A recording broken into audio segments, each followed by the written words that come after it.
Good morning to all. आप सभी लोगों का हमारे चैनल में स्वागत है। अगर आपने हमारे चैनल को लाइक एंड सब्सक्राइब नहीं किया है तो प्लीज़ लाइक एंड सब्सक्राइब करें एंड शेयर करें, जिससे हम आपको नई नई वीडियो लेके आते रहें। हमारा जो सेशन है डेली होता है। आपके जो फंडामेंटल के मौसमी से जो क्वेश्चंस हैं वो हम 150 क्वेश्चंस पढ़ चुके हैं और आज 150 से ऊपर पढ़ने वाले हैं। टोटल इसमें 200 क्वेश्चंस हैं। 200 क्वेश्चंस का हमें एक रिव्यू मिल जाएगा आप लोगों को। चलो हम बढ़ते हैं। आज देखते हैं क्वेश्चन नंबर 151 से।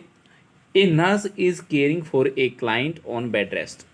एक नर्स है जो केयर कर रही है, केयरिंग है for a client on A bed rest. एक पेशेंट है जो कि बेड रेस्ट पर है, उस पेशेंट की केयर कर रही है।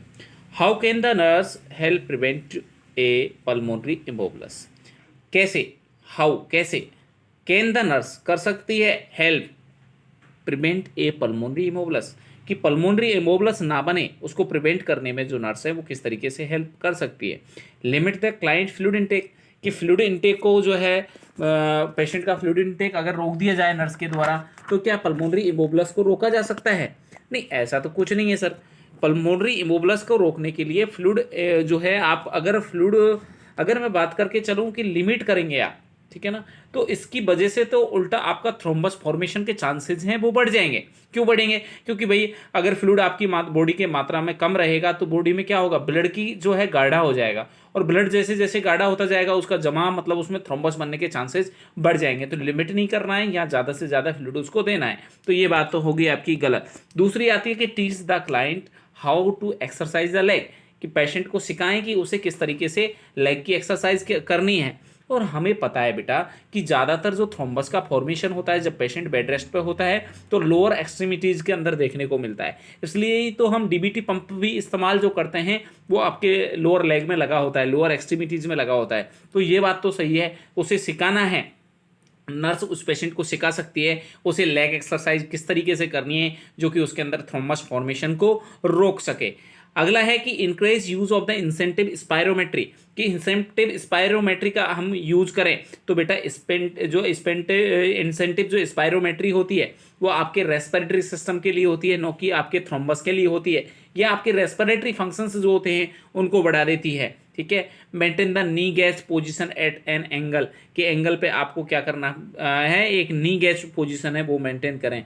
तो बेटा ये क्या है, पॉप्लिटियल स्पेस के अंदर वीनस स्टेसिस है उसको क्या करेगी, तो ये बढ़ाने का काम करेगी, न कि उसको क्या करेगी, कम करेगी। अगर नी गैज लगाओगे आप तो ये क्या करेगी, एक तरीके से वीनस स्टेसिस को बढ़ाएगी पॉप्लिटियल स्पेस के अंदर आपके नी के घुटने के नीचे। समझ में आ रहा है? तो बढ़िया आंसर जो हो सकता है वो एक्सरसाइज हो सकता है, जिससे ब्लड जमे नहीं। अगर ब्लड जमेगा नहीं, थ्रोम्बस नहीं बनेगा, तो यहाँ पर पल्मोनरी जो एम्बोलस के जो चांसेस हैं वो भी कैसे हो जाएंगे, रिड्यूज हो जाएंगे। तो बढ़िया आंसर आपका जो हो सकता है आंसर नंबर 2 हो सकता है। देख लेते हैं क्या बोल रहे हैं। The client who is prescribe bed rest, ऐसा पेशेंट जिसे बेड रेस्ट प्रिस्क्राइब किया गया है, मस्ट एक्सरसाइज द लेग, उसे क्या करना चाहिए, एक्सरसाइज करनी चाहिए लेग की। Dorsiflexion of the feet prevent the venous stasis and thrombus formation, तो डॉर्सी फ्लेक्शन अगर वो करता है फिट का तो ये प्रिवेंट करता है वीनस जो ब्लड है उसका स्टेसिस मतलब रुकावट को। वीनस जो ब्लड है वो एक जगह इकट्ठा नहीं होगा, वो चलता रहेगा। अगर सर्कुलेट होता रहता है ब्लड तो वो जमता नहीं है, उसका क्लॉट नहीं बनेगा, और क्लॉट नहीं बनेगा तो किसी भी तरह का पल्मोनरी एम्बोलिज्म भी नहीं देखने को मिलेगा, ठीक है। नेक्स्ट क्वेश्चन की तरफ बढ़ते हैं और आपका नेक्स्ट क्वेश्चन आता है 152। Immediately after receiving the spinal anaesthesia, immediately तुरंत बाद रिसीविंग स्पाइनल एनेस्थेसिया, एक पेशेंट है जिसको स्पाइनल एनेस्थेसिया दिया गया है, उसके तुरंत बाद क्या होता है, एक क्लाइंट डेवलप्स हाइपोटेंशन, और उस पेशेंट के अंदर क्या डेवलप हो जाता है, hypotension. To what physiological change does the nurse attribute the decrease blood pressure, कि ऐसा कौन सा फिजियोलॉजिकल चेंज है जो इसके अंदर हुआ और वो नर्स समझेगी कि जिसकी वजह से ब्लड प्रेशर जो है उसका कम हो गया। Dilation of the blood pressure, बेटा जब हम किसी पेशेंट के अंदर क्या देते हैं, स्पाइनल एनेस्थेसिया देते हैं, तो उसकी वजह से आपकी ब्लड वेसल्स होती हैं, जो आपका बेजोमेटर जो नर्व्स होती हैं वो क्या हो जाती हैं, एकदम से पैरालाइज्ड हो जाती हैं, जिसकी वजह से आपकी जो वेसल्स हैं वो डायलेट हो जाती हैं। बिल्कुल सही कह रहा है सर, ये तो सही बात है। डिक्रीज रेस्पॉन्स टू ऑफ कीमोरेसेप्टर, कीमोरेसेप्टर से कोई मतलब नहीं है या कीमोरेसेप्टर को किसी तरह से डिस्टर्ब नहीं किया है। Decrease strength of the cardiac contraction, cardiac contraction यहाँ एक तरीके से अगर मैं बात करके जो ज़्यादा अफेक्ट नहीं होते हैं स्पाइनल एनेस्थेसिया में। और disruption of the cardiac accelerator pathway, तो कार्डियक एक्सेलरेटर जो पाथवे है वो कहीं अफेक्ट हुआ है क्या? नहीं सर। यहाँ पर हार्ट जो हाइपोटेंशन डेवलप हुआ है वो उससे किसी भी तरीके से रिलेटेड नहीं है। स्पाइनल एनेस्थीसिया से क्या होती है, हमारी जो ब्लड वेसल्स होती हैं वो डायलेट हो जाएंगे, और अगर ब्लड वेसल्स डायलेट होंगी तो हमारा बीपी जो है वो कम हो जाएगा, मतलब लोअर आ जाएगा, मतलब आपका जो है डिक्रीज ब्लड प्रेशर आपका आंसर हो जाएगा। तो आंसर नंबर 1 इसका आंसर होगा। देख लेते हैं answer number 1, paralysis of the sympathetic vasomotor nerve after administration of the spinal anaesthetic. जब हम स्पाइनल एनेस्थेटिक का एडमिनिस्ट्रेशन करते हैं तो उसकी वजह से आपकी वेसोमोटर जो नर्व होती हैं उनका पैरालिसिस हो जाता है, result in dilation of the blood vessel. इसकी वजह से आपकी जो ब्लड वेसल्स हैं उनका डायलेशन हो जाता है, which cause A subsequent decrease in the blood pressure, और जिसकी वजह से आपका जो ब्लड प्रेशर है वो डिक्रीज हो जाएगा। हम बढ़ते हैं नेक्स्ट क्वेश्चन की तरफ, और नेक्स्ट क्वेश्चन आपका आता है 153। ए client is hospitalised for the treatment of the severe hypertension. एक पेशेंट है जो कि आपने क्या कर दिया गया है, उसको हॉस्पिटलाइज कर दिया गया है, किसके लिए? ट्रीटमेंट के लिए, सीवियर हाइपरटेंशन। एक पेशेंट है जिसको सीवियर हाइपरटेंशन, उसको किया गया है। कैप्टोप्रिल एंड एल्प्राजोलाम आर प्रिस्क्राइब, उस पेशेंट को हमने कैप्टोप्रिल और एल्प्राजोलाम है वो प्रिस्क्राइब की हुई है। The client quickly find fault with the therapeutic regimen and nursing care, और वो तुरंत से ढूंढ लेता है कमियां किसकी? थेरापेटिक रेजिमेन में और नर्सिंग केयर में। What does the nurse determine as the probable cause of this behaviour, उसका ये बिहेवियर करने का क्या रीजन है? नहीं समझे बात को। बात ये है कि एक पेशेंट है, सीवियर हाइपरटेंशन हुआ उसको कुछ प्रिस्क्रिप्शन में कुछ मेडिसिन मिली, बट वो क्विकली उसमें कमियां ढूंढ रहा है, और इसका रीजन क्या है? इसका कारण उसके ये बिहेवियर जो शो कर रहा है, इसका रीजन बताइए। तो डिनाई ऑफ इलनेस, डिनाई करता है तो वो दूसरे डॉक्टर को दिखाता, ठीक है। यहाँ पे वो कमियां ढूंढ रहा है। तो fear of the health problem, जो उसकी हेल्थ प्रॉब्लम है उसका डर है बेटा उसके अंदर, जिसकी वजह से क्या कर रहा है, वो डरा हुआ है। इस वजह से उसमें कहीं न कहीं जो है एक तरीके से वो हेल्थ केयर वर्कर वगैरह जो है उन पर क्या कर रहा है, अपना कोशिश कर रहा है कि उस चीज़ को जो है शो करे। रेस्पॉन्स टू सेरेब्रल एनोक्सिया, नहीं, सेरेब्रल एनोक्सिया नहीं हुआ है यहाँ पर किसी भी तरह का। Reaction to the antihypertensive drug, antihypertensive जब ड्रग काम करती है तो इस तरीके का कोई ऐसा बिहेवियर शो नहीं किया जाता है, ठीक है। तो इस तरीके से हम अगर बात करें तो इसका बढ़िया आंसर जो हो सकता है, आंसर नंबर 2 इसका बढ़िया आंसर हो सकता है। देख लेते हैं आंसर क्या दिया हुआ है, आंसर 2 ही दिया हुआ है। Client adapting to illness frequently feel afraid, जब जो पेशेंट है वो अडेप्ट करता है इलनेस को तो वो लगातार डरा हुआ होता है एंड हेल्पलेस होता है, and strike out at the health team member, और वो स्ट्राइक आउट करता है, वो अपना गुस्सा जो है हेल्थ के जो टीम मेंबर्स होते हैं उन पर निकालता है as a way of maintaining control और डिनाइंग देयर फियर। उसके जो गुस्सा है, उसका डर है, उसको निकालने के लिए, अपने जो चीज़ें हैं अपने अंदर जो कंट्रोल है उसको मेंटेन करने के लिए वो इस तरीके से किन पर भड़केगा, जो हेल्थ केयर वर्कर्स जो टीम होगी उस पर क्या करेगा, अपना गुस्सा निकालने की कोशिश करेगा। तो ये एक तरीके से उसका क्या है बेटा, एक डिफेंस की तरह काम कर रहा है। अगले क्वेश्चन की तरफ बढ़ते हैं, और अगला क्वेश्चन आता है आपका 154। ए 2 gram sodium diet is prescribe for a client with the stage 2 hypertension. एक पेशेंट है जिसको एक पेशेंट है जिसको स्टेज 2 का हाइपरटेंशन है, and the nurse teaches the client to rational for the this diet.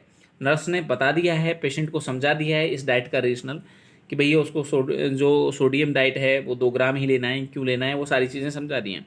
The client report distress for the food, और जो है ना पेशेंट जो है बताता है कि मज़ा नहीं आ रहा, फूड में टेस्ट नहीं आ रहा।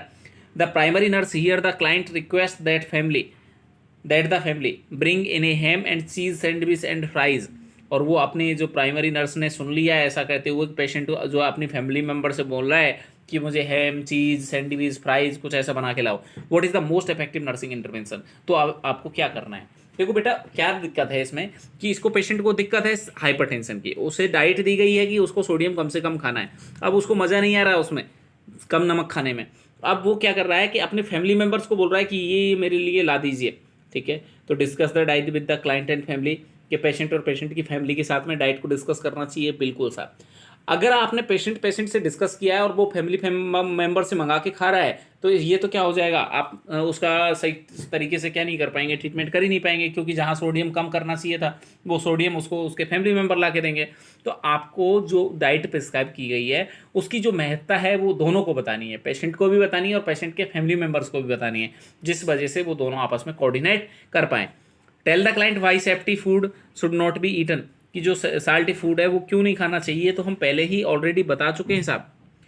Explain the dietary restriction to the client visitor, explain करना चाहिए dietary restriction to the client visitors, जो भी क्लाइंट विजिटर्स हैं बेटा ये नहीं कर सकते, जो भी मिलने आएगा उसको नहीं बता सकते क्योंकि ये उसकी जो है प्राइवेसी को भंग करता है, हम ओनली फैमिली मेम्बर्स को बताएंगे। Ask the dietitian to teach the client and family about the sodium restriction, कि डाइटिशियन को बोले, ठीक है ना, कि वो बताए कि उसके फैमिली मेम्बर्स और उसको जो है डाइट, जो सोडियम रेस्ट्रिक्शन डाइट है उसके बारे में बताए। हाँ एक तरीके से वो बता सकता है, पर आपको भी करना है क्योंकि यहाँ पर मोस्ट इफेक्टिव नर्सिंग इंटरवेंशन पूछा है कि नर्सिंग इंटरवेंशन क्या होगा, तो आप डिस्कस करेंगे इसके साथ में, ठीक है ना। तो ये ज़्यादा बेहतर आंसर होगा।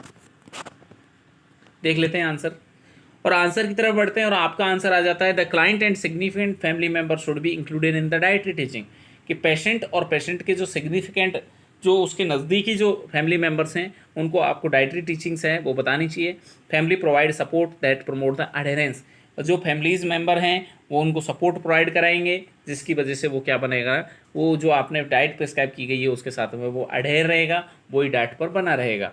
नेक्स्ट क्वेश्चन की तरफ बढ़ते हैं और आपका नेक्स्ट क्वेश्चन आता है 155 क्वेश्चन कहता है कि a senior high school student whose immunization status is current, एक सीनियर हाई स्कूल स्टूडेंट है, 12th पास स्टूडेंट है, इम्यूनाइजेशन स्टेटस इज करंट, आज the school nurse which immunization will be included in the pre college physical, जब वो pre college में जाएगा, college में जाने वाला है, तब कौन सा उसके अंदर जो है इम्यूनाइजेशन जरूरी है। Which vaccine should the nurse tell the student to expect to receive, कौन सी वैक्सीन है जो उसको लगनी चाहिए, तो उसको बढ़िया वैक्सीन हो सकती है MMR, मीजल्स मम्स रोबेला जो वैक्सीन होती हैं वो आपको लगवानी होती हैं कब, जब प्री स्कूल में जाते हैं तब, और ये भी मोस्टली उन लोगों में ज़्यादा लगती थी जो जिनका जन्म जो है 1957 से पहले हुआ है, उनके अंदर ज़्यादा इंपॉर्टेंट हो जाती है, तो ये आप थोड़ा सा ध्यान रखें। Individual born after the 1957 should receive 1 additional dose of the measles mumps rubella vaccine if they are student in post secondary educational student, अगर आप कॉलेज लाइफ में जाते हैं तो आपको MMR का जो है टीका लगवा के जाना होता है।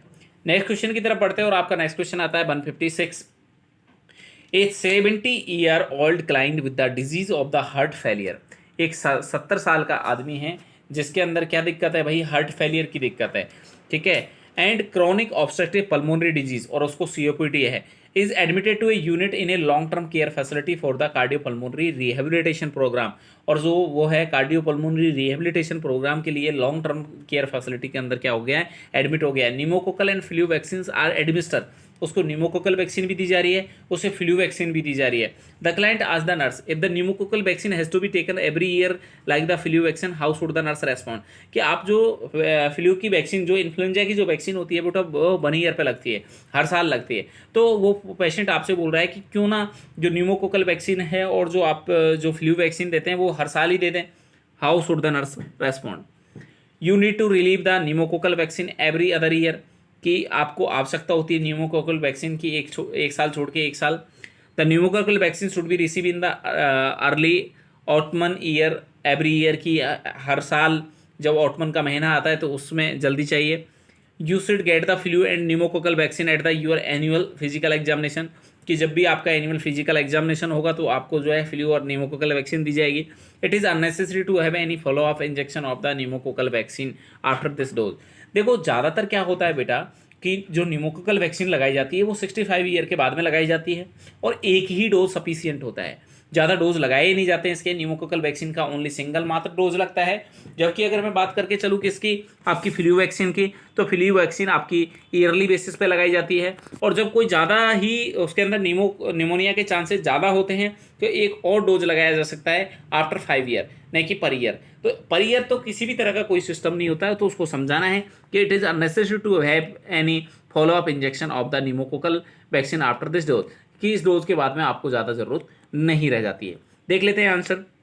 आंसर 4 दिया हुआ है कि the centre for disease control CDC क्या कह रहा है साहब, CDC and prevention recommended that adult be immunized with the pneumococcal vaccine at the 65 year age, कि जो अडल्ट होता है और जो उसको इम्यूनाइज करना है न्यूमोकोकल वैक्सीन के साथ में 65 साल या उसके बाद, with a single dose of vaccine, only उसे सिंगल डोज देनी है वैक्सीन की। If the pneumococcal vaccine was received before 65 year of age, कल जो वैक्सीन है से मिल गई है 65 ईयर से पहले मिल गई है, if there is the highest risk of the fatal pneumococcal infection, अगर उसमें ज़्यादा रिस्क थे तो और उसे 65 ईयर से पहले उसने अगर वैक्सीन ले ली है तो revaccination should occur 5 year after the initial vaccination. तो आप एक बार और रीवैक्सीनेशन कर सकते हैं 5 साल के बाद में, जब उसने फर्स्ट डोज लिया था उसके 5 साल बाद में एक और डोज आप उस पेशेंट को दे सकते हैं। नेक्स्ट क्वेश्चन की तरफ बढ़ते हैं और नेक्स्ट क्वेश्चन आता है आपका 157। A nurse is caring for a client with an impaired immune system, एक पेशेंट है जिसको क्या है साहब, इम्पेयर्ड इम्यून सिस्टम है, उसका इम्यून सिस्टम कैसा है, इम्पेयर्ड है। Which blood protein associate with the immune system is important for the nurse to consider, ऐसी कौन सी प्रोटीन है जो कि बहुत ज़्यादा इंपॉर्टेंट होती है नर्स को कंसीडर करना। देखो बेटा, यहाँ पर एल्ब्यूमिन आती है, ग्लोबिन आती है, आपकी थ्रोम्बिन आती है, हीमोग्लोबिन आता है। तो कौन सी प्रोटीन है जो कि आपकी इम्यून सिस्टम के साथ में जो है कोरिलेट करने का काम करती है या इम्यून सिस्टम को मजबूत करती है, या मैं बोल सकता हूँ कि आपके इम्यूनोग्लोबिन जो होते हैं, इम्यूनोग्लोबिन्स होते हैं, उसको बनाने में काम आती है। तो नाम में छपा हुआ है इम्यूनोग्लोबुलिन, तो इम्यूनोग्लोबुलिन का मतलब है कि ग्लोबिन जो प्रोटीन होती है वो आपके काम आएगी किसमें साहब, इसके अंदर इम्यून सिस्टम के लिए। तो आपका बढ़िया आंसर जो हो सकता है आंसर नंबर 2 हो सकता है। बढ़ते हैं हम आगे। Gamma globulin fraction in the plasma is the fraction that include the antibody, तो आपके एंटीबॉडी के लिए जो है गामा ग्लोबिन जो है वो आपके लिए बहुत ज़्यादा नेसेसरी हो जाती है। नेक्स्ट क्वेश्चन की तरफ बढ़ते हैं और आपका नेक्स्ट क्वेश्चन आता है 158। A client who was expose to hepatitis A, एक पेशेंट है जो एक्सपोज हो चुका है किसके रिगार्डिंग, हेपेटाइटिस ए का। A ask why an injection of the gamma globulin is needed, क्यों उसे गामा ग्लोबिन की आवश्यकता है, इम्यूनोग्लोबिन लगाया जाता है ना, वो क्यों आवश्यकता है उसे। Before responding what should the nurse consider about how it provide the passive immunity, what should the nurse consider, क्या नर्स जो है उसको समझेगी about how it is provide the passive immunity, किस तरीके से ये पैसिव इम्यूनिटी प्रोवाइड करती है। It increase the production of short life antibody, कि ये प्रोडक्शन बढ़ाएगी, नहीं सर ये किसी भी तरह का हमारी बॉडी के अंदर प्रोडक्शन नहीं बढ़ाती है, ये तो पैसे में बनी बनाई एंटीबॉडी हम दे रहे हैं पेशेंट को, गलत बात। It isolate the antigen antibody union at the hepatic site, नहीं सर हेपेटिक साइट पे थोड़ी ना बढ़ाएगी, समझ में आ रहा है, दिस डज, समझ रहे ना, एंटीजन एंटीबॉडी जो इफेक्ट है उसको नहीं बढ़ाने वाली है हेपेटिक साइट पर। Lymphatic system is stimulated to produce the antibody, नहीं लिम्फेटिक सिस्टम इससे किसी भी तरीके से क्या नहीं किया जाएगा, स्टिमुलेट नहीं किया जाएगा। The antigen is neutralised by the antibodies that it is supply, जो आपने एंटीबॉडी दी हैं वो क्या कर देंगे साहब, उसको न्यूट्रलाइज कर देंगे पैसिवली, बिल्कुल सही कह रहा है ये, उसको क्या कर देंगे साहब, न्यूट्रलाइज कर देंगे, ये इसका मोस्टली काम होगा। देख लेते हैं gamma globin which is an immune globin, ये गामा ग्लोबिन जो होता है वो आपका एक इम्यून ग्लोबिन होता है। Content most of antibodies circulating in the blood, जो आपके ब्लड के अंदर जितनी भी एंटीबॉडीज सर्कुलेटिंग है उनको सबको कंटेन करके रख रहा है, शामिल है इसके पास में। When injected into the individual it prevent the specific antigen from entering a host cell, और जब ये होगा तो आपकी होस्ट की सेल के अंदर जो है स्पेसिफिक एंटीजन को जाने से ये क्या कर देगा, रोक देगा, इस तरीके से आपको ये बचा लेगा। नेक्स्ट क्वेश्चन की तरफ बढ़ते हैं और आपका नेक्स्ट क्वेश्चन आता है 159। A client is admitted to the emergency department, एक पेशेंट है जिसे एडमिट किया गया है इमरजेंसी डिपार्टमेंट के अंदर विथ ए कंटामिनेटेड वुंड, और क्यों किया गया है, क्योंकि उसका जो वुंड है, जो घाव है वो कंटामिनेटेड हो चुका है, वो संक्रमित हो चुका है। The client is a poor historian and the nurse realized that it is impossible to determine whether the client is immunized against the tetanus, समझ में आ रहा है, पुअर हिस्टोरियन है मतलब गरीब है, उसकी हिस्ट्री कैसी है कि वो गरीब है, तो हम सोच रहे हैं, रियलाइज कर रही है नर्स, रियलाइज कर रही है, महसूस हो रहा है नर्स को कि इसको तो कहीं मुश्किल से ही इम्यूनाइज हुआ होगा टिटनेस के regarding. Which medication does the nurse expect the health care provider to prescribe because it produce passive immunity for the several weeks with minimal danger of the allergic reactions, ऐसी कौन सी जो vaccine है वो या कौन सी चीज़ है जो इसको प्रोवाइड करानी चाहिए इस पेशेंट को, जिसकी वजह से उसके अंदर कम से कम एलर्जिक रिएक्शन हो और वो इम्यूनिटी प्रोवाइड करे। Tetanus toxoid, acute tetanus antitoxin, human tetanus जो है एंटीटॉक्सिन, या फिर डिप्थीरिया टिटनेस पर्ट्यूसिस वैक्सीन। तो आपने सभी समझ गए होंगे इसका आंसर, बहुत सीधा सा इसका आंसर है। क्या देना चाहिए साहब इसके अंदर, देखो जब इसके अंदर अगर मैं बात करूं तो इसके अंदर आपको दिया जाएगा ह्यूमन टिटनेस जो एंटीटॉक्सिन्स होते हैं वो दिया जाएगा, ठीक है। अभी सबका आंसर क्या आ रहा होगा, सब टेटनस टॉक्सॉइड नहीं देते हैं, ठीक है ना। यहाँ पर जो देना है आपको ह्यूमन टेटनस एंटीटॉक्सिन देना है। देखते हैं कैसे देना है। देखो sir, human tetanus antitoxin provide antibodies against the tetanus. It is used for the individual who may be infected or has never received tetanus toxoid or has not received it for more than the 10 year. It confirm passive immunity. ये एक तरीके से passive immunity दे रहा है। बात समझने की कोशिश करें बेटा, यहाँ पर टेटनस टॉक्सोइड आंसर क्यों नहीं हुआ, समझ रहे हैं बात को। यहाँ बहुत इंपॉर्टेंट क्वेश्चन है कि एक पेशेंट है जो कि इमरजेंसी डिपार्टमेंट के अंदर एंटर हुआ है और उसका जो वुंड है, उसका जो घाव है वो क्या हो गया है साहब, पूरी तरीके से कंटामिनेटेड है, मतलब उसके अंदर संक्रमित हो चुका है। पहले अपन टेटनस टॉक्सोइड देते हैं, वो एक्टिव इम्यूनिटी प्रोवाइड कराता है, ठीक है ना, वो पैसिव नहीं करवाता है। और वो तो बेटा जो है पहले से एक्टिव इम्यूनिटी प्रोवाइड कराएगा, वो तो बचाने के लिए होगा, प्रिवेंशन के लिए होगा। बट यहाँ तो वो कंडीशन डेवलप हो चुकी है, तो क्या काम करेगा, नहीं सर, ये यहाँ पर प्रोड्यूस नहीं कर पाएगा। दूसरा, इक्विन जो टेटनस एंटीटॉक्सिन है, ये भी हमारे क्या करेगा, ये भी एक तरीके से एक्टिव इम्यूनिटी प्रोवाइड कराता है, जो भी यहाँ पर जो है ज़्यादा रिएक्शन के ज़्यादा चांसेस रहेंगे। और जो अगर मैं बात करूँ तो बढ़िया यहाँ पर हो सकता है, तो ह्यूमन टेटनस एंटीटॉक्सिन जो है वो बढ़िया हो सकता है, ठीक है। तो provide antibody against the tetanus, it is used for the individual who may be infected and never received tetanus toxoid has not received it for more than 10 year. अगर इसने रिसीव भी किया है, किसने टेटनस टॉक्सॉइड का injection नहीं लिया है उनके लिए, और जो संक्रमित हो चुके हैं उनके लिए, या फिर जिनको लग चुका है टेटनस टॉक्सॉइड का इंजेक्शन बट उसको 10 साल से ज़्यादा हो गए, तो भी आपको ह्यूमन टेटनस एंटीटॉक्सिन देना है। ह्यूमन टेटनस एंटीटॉक्सिन, इसको बोलते हैं हम टेटनस इम्यूनोग्लोबिन। अरे बेटा, जब कोई संक्रमित हो जाता है तो उसको हम इम्यूनोग्लोबिन देते हैं, हम उसे क्या देते हैं, इम्यूनोग्लोबिन दिया जाता है, संक्रमित हो गया है तो बढ़िया आंसर क्या हो सकता है इसका, आंसर नंबर 3। नेक्स्ट क्वेश्चन की तरफ बढ़ते हैं और आपका नेक्स्ट एंड फाइनल क्वेश्चन आता है 160। ए client who is suspected of having tetanus, एक पेशेंट है जो सस्पेक्टेड लग रहा है आपको कि उसके अंदर क्या हो गया, टेटनस हो गया। Ask a nurse about the immunization against tetanus, और वो नर्स को पूछ रहा है किसके बारे में, टेटनस के इम्यूनाइजेशन के बारे में। Before responding what should the nurse consider about the benefit of the tetanus antitoxin, कि आपसे इतना पूछा गया है कि टेटनस एंटीटॉक्सिन के क्या जो है फायदे होते हैं, बेनिफिट्स पूछना है। It stimulate the plasma cell directly, stimulate करता है कि ये प्लाज्मा सेल को बनाने के लिए, नहीं, एक्टिवली काम ही नहीं करता है सर, ये तो पैसिवली करता है। High titre of the antibody is generated, कि हाई टाइटर जो है एंटीबॉडी का वो जनरेट किया जाता है, ठीक है साहब, हाँ बिल्कुल, एंटीबॉडी बहुत ज़्यादा जनरेट कर देगा, ऑटोमेटिकली होगी, पैसिव होगी, ठीक है। It provide the immediate active, नहीं सर एक्टिव तो नहीं कर पाएगा। A long lasting passive immunity is produce, कि लॉन्ग लास्टिंग जो है इसके अंदर क्या प्रोवाइड की जाएगी, इम्यूनिटी प्रोवाइड की जाएगी, नहीं सर लॉन्ग लास्टिंग बिल्कुल भी नहीं करता है, पैसिव इम्यूनिटी करता है बट लॉन्ग लास्टिंग बिल्कुल भी नहीं करता है, ठीक है। तो बढ़िया इसका आंसर हो सकता है कि इसका जो टाइटर है एंटीबॉडी का ये बढ़ा देगा। टाइटर कैसे बढ़ा देगा, आप इम्यूनोग्लोबिन दे रहे हैं तो टाइटर तो बढ़ेगा ही ना, उसके अंदर एंटीबॉडी आप सीधा ही दे रहे हैं, बनी बनाई एंटीबॉडी आप दे रहे हैं, तो उसका एंटीबॉडी का जो टाइटर है वो बढ़ा हुआ आएगा जब ये आप उस पेशेंट को प्रोवाइड करेंगे। देख लेते हैं इसका, टेटनस एंटीटॉक्सिन प्रोवाइड एंटीबॉडी विच कन्फर इमीडिएट पैसिव इम्यूनिटी, तो वो इमीडिएट तुरंत ही पैसिव इम्यूनिटी प्रोवाइड कराता है, ऐसा नहीं है कि वो लॉन्ग टाइम के लिए इम्यूनिटी प्रोवाइड कराएगा। तो इस तरीके से हम टेटनस एंटीटॉक्सिन दे रहे हैं, हम ह्यूमन टेटनस एंटीटॉक्सिन की बात कर रहे हैं। अभी हमने देखा था कि ह्यूमन टेटनस एंटीटॉक्सिन देना है, न कि यहाँ पर टेटनस टॉक्सॉइड देना है। तो टेटनस टॉक्सॉइड क्यों नहीं देते हैं, क्योंकि वो तो एक्टिव करता है बेटा, और यहाँ पर तो पहले से उसको टेटनस हो चुका है, तो बेहतर यहाँ पर होता है ह्यूमन एंटी जो टॉक्सिन्स हैं, टेटनस एंटीटॉक्सिन है, यही दिया जाता है। तो आज के लिए थैंक यू सो मच। अगर आपने हमारे चैनल को लाइक एंड सब्सक्राइब नहीं किया है तो प्लीज़ लाइक एंड सब्सक्राइब करें और बेल आइकन का बटन जरूर प्रेस करें, जिससे आपको हमारे वीडियो का नए वीडियो का नोटिफिकेशन मिलता रहे। और आप हमें अपने व्हाट्सएप ग्रुप पर भी कॉन्टैक्ट कर सकते हैं, जिसका नंबर है 9770968699। Thank you so much.